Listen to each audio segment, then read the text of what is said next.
ခင်ဗျာကျွန်တော်ရဲ့ကြည့်ပြီးချင်းဖေးလက်တွေအားလုံးသင်္ကလာပါနော်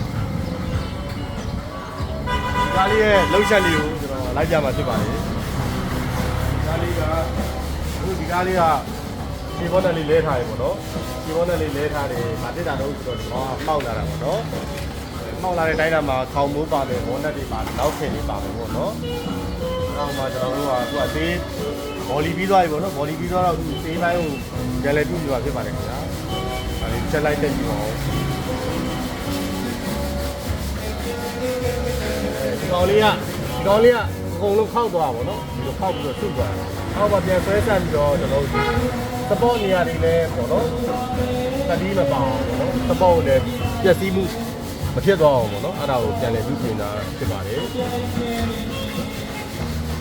ဒီပေါင်မိုးလေးပြန်ပြီးတော့ဘောလီကူတာဖြစ်ပါတယ်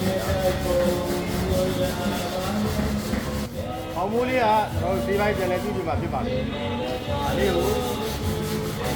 အဒီလည်းအများကြီးမပါတော့အောင်ပေါ့နော်ဘောလီကိုတခြားလေးချော့ပြီးတော့ထောက်ထားတာဖြစ်ပါတယ်ခင်ဗျာကျွန်တော်တို့မိုးရဲမြန်မာလိပ်စာကတော့မန္တလေးစက်မှုကြီး666နှစ်ကြာ132လမ်းကျွန်တော်တို့ရဲ့ဖုန်းနံပါတ်ကတော့6620 620 20ဖြစ်ပါတယ်ခင်ဗျာ